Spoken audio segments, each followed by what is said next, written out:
Hi everyone, welcome back. Today I'm going to talk about the 7/7 London bombings. There's a mini-series on Netflix right now. I think it's called Attack on London, Hunting the Bombers. And a lot of our students are watching this, hence this audio. So I'm going to explain the key vocabulary, phrasal verbs, and this is an upper intermediate audio.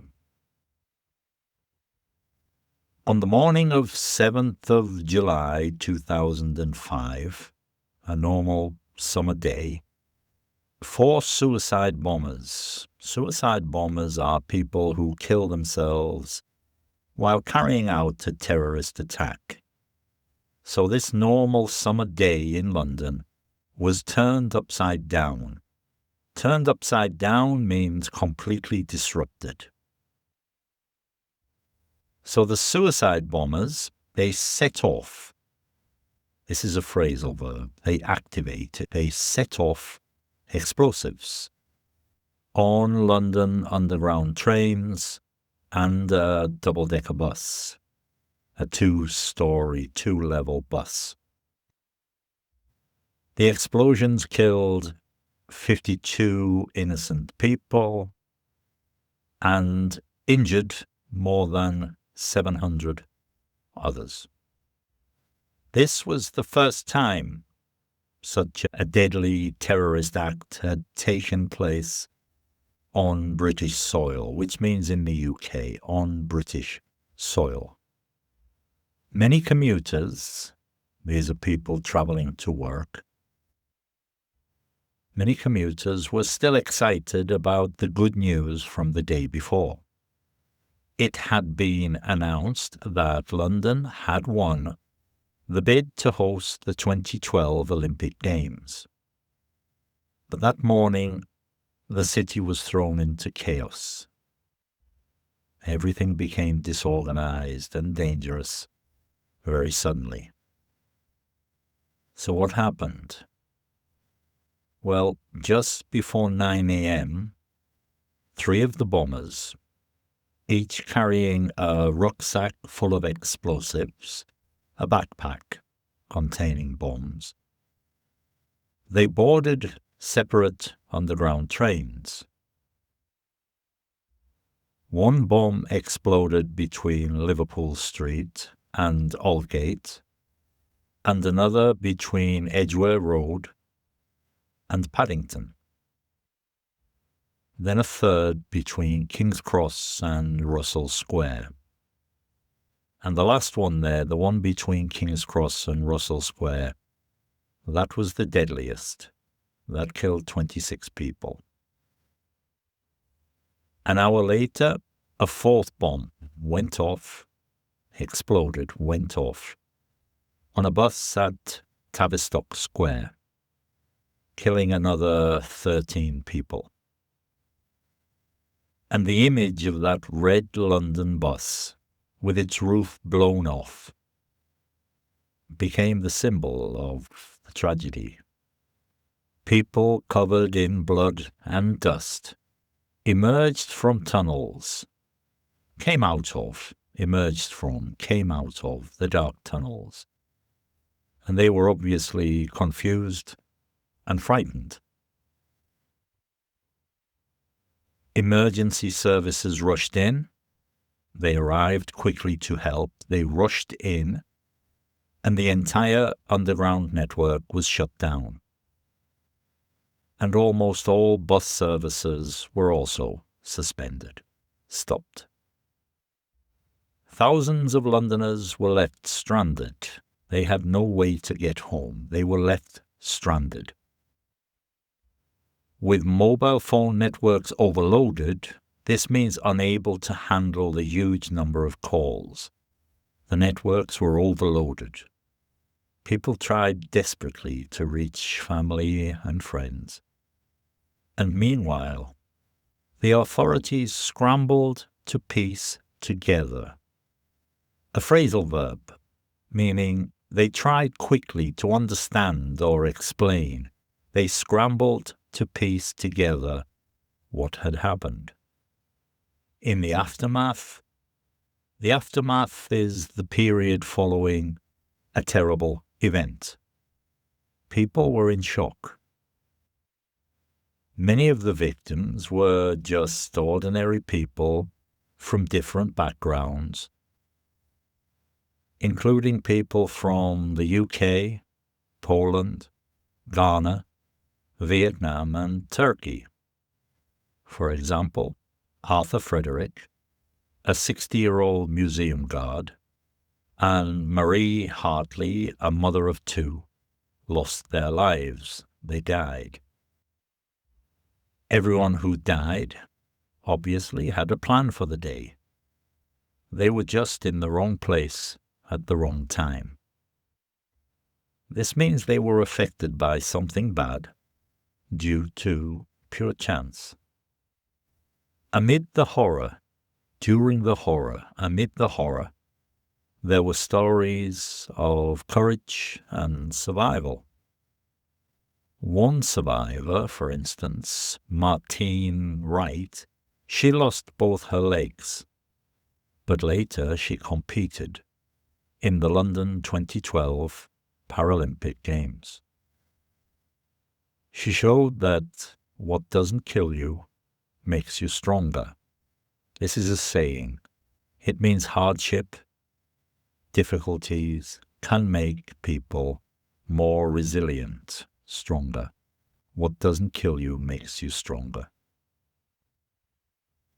So who were the bombers? Well, the attackers were British-born men from West Yorkshire, which is in the north of England, and Luton, just outside London. Because they were citizens, they were known as homegrown terrorists. These are terrorists who come from the country they attack. Homegrown terrorists. All four of them died in the explosions. Their actions were inspired by the extremist beliefs of the group known for its role in the 9/11 attacks in the US and other global acts of terror. Al-Qaeda was at war with. This is an idiom, meaning strongly opposed to and fighting. They were at war with the US and its allies, including the UK, especially over conflicts in Iraq and Afghanistan. Now, 2 weeks later, on the 21st of July, another group of 5 men tried to repeat the attack, targeting more underground trains and another bus. But this time, all of their bombs failed to explode properly. They didn't go off.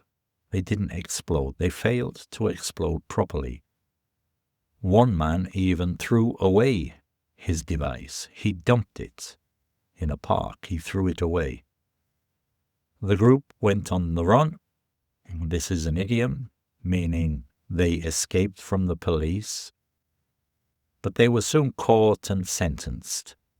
Caught and sentenced means found guilty and punished in court. However, during the search, an innocent man, Jean-Charles de Menezes, was mistaken for a suspect, and he was shot dead by police at Stockwell Station. This event caused a public outcry. This is an idiom.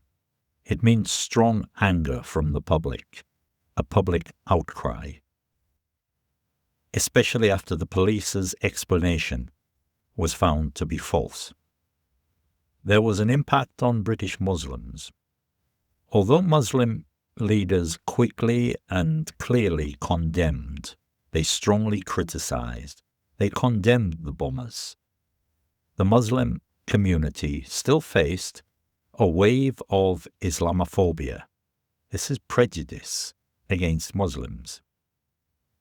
People were judged unfairly based on their religion or appearance. One government response was the Prevent program, designed to stop radicalization by working with people at risk. However, critics argued it singled out. This is a phrasal verb. It means unfairly focused on Muslims. So critics argued this program, the Prevent program, singled out Muslims while ignoring far-right extremism. These are violent beliefs from the political right, far-right extremism. For many, it felt like guilt by association. This is an idiom, which means being blamed just because of who you are linked with. Guilt by association. And this created even more mistrust. Despite everything, London bounced back. This is a phrasal verb. London recovered quickly, bounced back.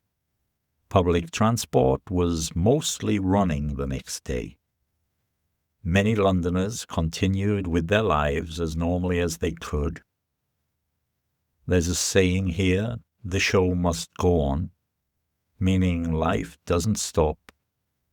Even in the worst times, the show must go on. Behind the scenes, authorities began to rethink their strategies for handling emergencies. Communication systems in the underground, in the tube, were upgraded, and emergency services worked on coordinating more effectively, working better together.